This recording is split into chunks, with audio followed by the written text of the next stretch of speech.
Mwaka 2024 chuo cha Prefectural University of Hiroshima nchini Japani ilifanya research ya kuangalia ni maeneo gani watu wengi huwa wanapanga malengo yao. Research hii ilichukua kwa kuchukua tafiti 229 ambazo zilifanyika katika nchi tofauti na maeneo tofauti ili kujua ni maeneo gani ambayo watu wengi huwa wanapanga malengo yao. Lengo la tafiti hii ilikuwa ni kujua ni life goal domain, ni maeneo gani ambayo watu wengi wanapanga malengo yao. Jambo la pili ambalo walikuwa wanataka kujua ni sifa za hayo malengo, watu wanapangaje malengo yao. Na jambo la tatu ambalo lilikuwa linafuatiliwa na kuchunguzwa katika tafiti hiyo ni kujua malengo yanapangwaje, yani jinsi ya kupanga malengo. Baada ya tafiti kufanyika, walipata karatasi zisizopungua 24 kwenye final analysis ya hiyo research, na baada ya kupata majibu, research ikaje kutoa majibu kwamba watu wengi huwa wanapanga malengo yao kwenye maeneo makuu matano, na katika maeneo hayo ni maeneo tofauti katika maisha, lakini eneo namba moja ambalo ilionyesha watu wengi wanapanga malengo yao ni eneo la afya. Eneo la afya ndio lilionyesha kuwa watu wengi huwa wanaweka vipaumbele kwa kuangalia afya zao. Eneo la pili ni eneo la mahusiano. Sasa mahusiano baina ya mtu mhusika na jamii. Eneo la tatu ikaja kujua kwamba ni eneo la biashara na fedha. Ni watu wengi huwa wanapanga malengo yao. Eneo la nne ni eneo la burudani. Watu huwa wanapanga kwamba kwa mwaka huu wataenda wapi, watafanya nini. Na eneo la mwisho kabisa lilikuwa ni eneo la fedha, kwamba watu kila mwaka wanapanga wataendeleaje kifedha. Sasa kwenye upande wa sifa za malengo kaja kugundua malengo huwa yana sifa 5. Kwa wote ambao walipanga malengo iligundulika kwa malengo yote yalikuwa na sifa 5. Maana yake walikuwa wanatumia ule mfumo wa SMART, kwamba malengo yako ni lazima yawe specific, lazima yawe ni ya wazi, lakini jambo la pili ni lazima yawe measurable. Yani malengo yako lazima yawe yanapimika. Lakini jambo la tatu ni lazima yawe achievable. Malengo yako lazima uwe wewe una uwezo ya kuyafikia. Lakini jambo la 4 lilikuwa ni realistic, yani malengo yako lazima yawe uhalisia. Yani ni lazima upange lengo ambalo wewe unajua kabisa ni halisi na unaweza kulifikia. Lakini la mwisho na la 5 unajua kabisa malengo wewe yanawekwa kwa muda maalum. Lakini kwenye kipengele cha 3 ambapo jinsi watu wanapanga malengo, walikuja kugundua kwamba kuna vitu vitatu ambavyo watu huwa wanatumia kupanga malengo. Namba 1, walikuwa wanajua kabla kupanga malengo ni lazima ufanye maandalizi, preparation. Ni lazima uandae yale malengo yako. Lakini jambo la pili waliandaa kwamba ni formation. Ni lazima uformulate yale malengo yako katika utaratibu ambao unaofuata. Na jambo la 3 waligundua kwamba ni follow up. Ni lazima ufuatilie malengo yako. Sasa baada ya kupata hivyo vitu, wakaenda kutumia hiyo life goal domain kwenye health science and therapy. Wakaenda kuchukua hayo malengo ambapo walikutanishwa wale wagonjwa ambao walikuwa wanaishi na kansa na wale wataalamu ambao walikuwa wanasimamia wagonjwa wa kansa kupanga malengo yao katika hayo maeneo matano. Manake walikuja kugundua kuwa kupanga malengo kunasababisha kuwa na furaha na kuishi maisha ya amani na usalama. Kwa hiyo wale wagonjwa wa kansa na wataalamu wao walikuwa wanakaa na kupanga malengo katika maeneo hayo matano. Sasa leo nimekuletea maeneo 7 muhimu ambayo unatakiwa upange malengo yako kwa kila mwaka. Tunajua kwamba watu wengi wamezoea kupanga malengo yao katika eneo moja tu. Watu wengi wanaangalia malengo yao katika eneo la fedha pekee, kwamba mwaka huu nataka nipate milioni 10, mwaka huu nataka nipate milioni 20, lakini wanasahau kwamba kuna maeneo mengi ambayo wanatakiwa wapange malengo yao. Usiwe overfocused kwenye eneo moja ukasahau kwamba kuna maeneo mengine unayaacha ya kupambania malengo yako. Sehemu ya kwanza ambayo unatakiwa upange malengo yako ni spiritual goals. Ni lazima upange maeneo yako upande wa kiroho. Yani eneo la kwanza ni eneo la kiroho. Ni lazima upange malengo yako kwa mwaka husika, kwa muda husika, utengeneze uhusiano wako wa kiimani na yule muumba wako au Mungu wako. Je, imani yako unaipeleka wapi kwa mwaka huo? Una uhusiano gani, connection gani kati ya wewe na yule ambaye amekuleta duniani na kufanya upumue na pumzi? Sasa hii inahusisha nini? Hii inahusisha kufanya ibada, kufanya meditation, kutoa sadaka na kufanya yale mambo yote ambayo yanahusiana na kiroho na kimungu. Ni lazima uangalie kwa mwaka huu kwamba utajifunza masomo yapi katika imani yako, utafanya nini ambayo utakukaribisha uhusiano mzuri kati ya wewe na Mola wako. Na eneo la pili ambalo unatakiwa upange malengo ni eneo la kifedha.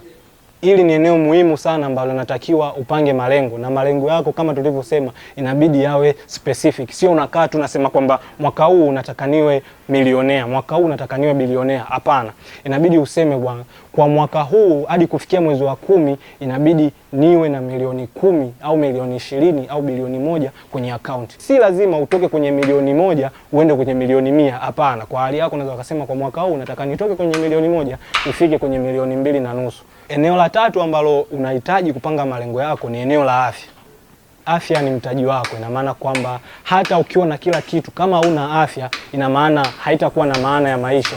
Maana yake ili ufurahie pesa zako, ili ufurahie na familia, ili ufurahie na watu unaowapenda, ni lazima uwe na afya iliyokuwa bora. Kwa hiyo ni lazima upange kwa mwaka husika utajenga vipi uhusiano kati ya wewe na afya yako. Ina maana utafanya mazoezi ya kukimbia, ama utalipia gym, ama utakuwa unafanya mazoezi ya kutembea, ama utajiunga katika jogging ili kuweza kuimarisha afya yako. Maana yake ukizarau kuijenga afya yako, ina maana mwisho wa siku inawezekana ukapata ulichokitafuta lakini hauna afya. Ina maana uwezo wako na hivyo ulivyovitafuta utaishia kuvitumia kitandani. Kama tunavyofahamu, kuna watu wengi waliweka nguvu kwenye kutafuta pesa, waliweka nguvu kwenye kuhangaika na dunia, mwisho wa siku wakapata ulichokipata lakini wakagundua kwamba wamepoteza afya yao na hawawezi tena kufurahia maisha kutokana na afya ilishaharibika. Kwa hiyo ni lazima upange kwamba afya yako wewe kwa mwaka husika utaiendeshaje. Na sio lazima ufanye mazoezi kila siku, na sio lazima ukimbie kila siku. Unaweza kupanga kwamba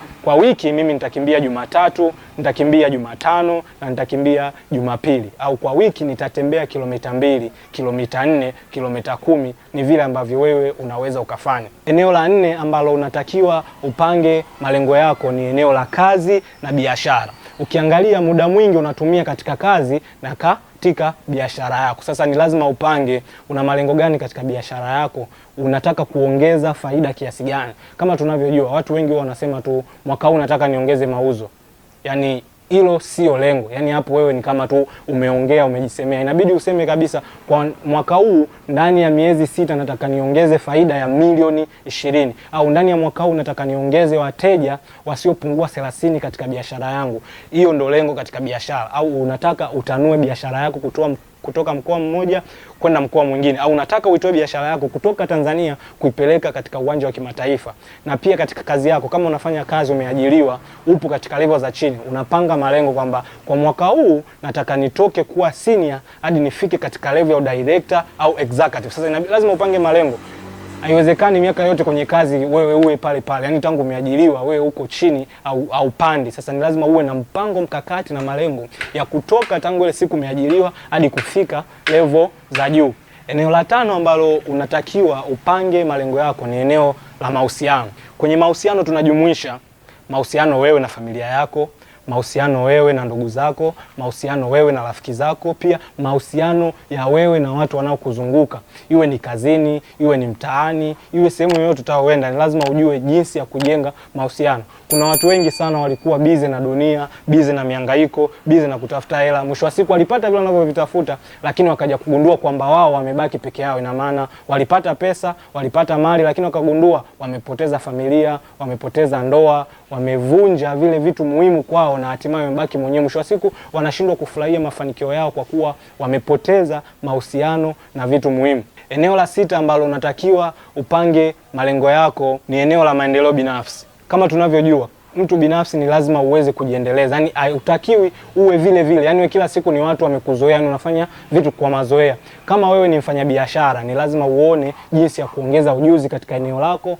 Kama wewe ni mwanariadha, ni lazima ujue jinsi ya kuongeza ubora katika eneo lako. Lakini pia kama wewe ni mwanafunzi, mwaka wa kwanza ulipata division 3, ni lazima uangalie sasa katika maendeleo yako utatokaje hapo ulipo kwenda kwingine. Lakini sasa kwenye maendeleo binafsi ni lazima uangalie jinsi ya kubadilisha tabia zako, ni lazima uangalie jinsi ya kubadilisha yale mambo ambayo yanakuzuia kufika, jinsi ya kuondoa vile vitu vyote ambavyo ni vikwazo na kuendelea kupanda juu zaidi. Kama tunavyojua, eneo la maendeleo binafsi ni eneo muhimu kwa mtu binafsi. Maendeleo binafsi ni wewe kutafuta better vision of yourself, yani kujitafuta wewe uwe bora zaidi ya vile ulivyokuwa. Haitakiwi kila siku wewe ni yule tu, ni lazima utafute mazingira ya kutoka pale ulipo na kupanda juu. Eneo la 7 ambalo inabidi upange malengo yako ni eneo la fani na hobi, eneo la burudani au eneo ambalo vile vitu ambavyo unavipenda. Hii ni kwa ajili ya kukuongezea motisha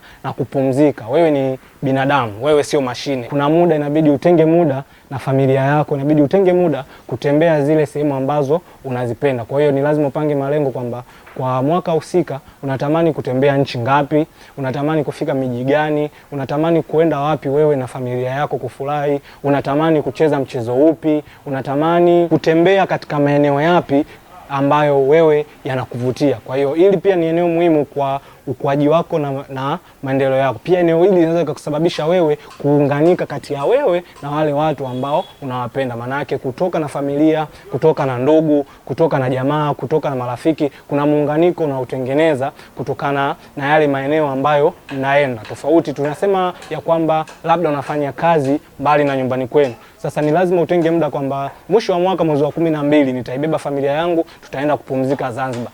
Hayo ni maeneo ambayo labda wewe unayapenda. Sasa kwa kufanya hivyo kunatengeneza muunganiko baina ya wewe na wale watu ambao unawapenda. Ningependa uniambie nini umejifunza katika makala hii na ungependa kuanza na eneo gani hasa kupanga malengo yako.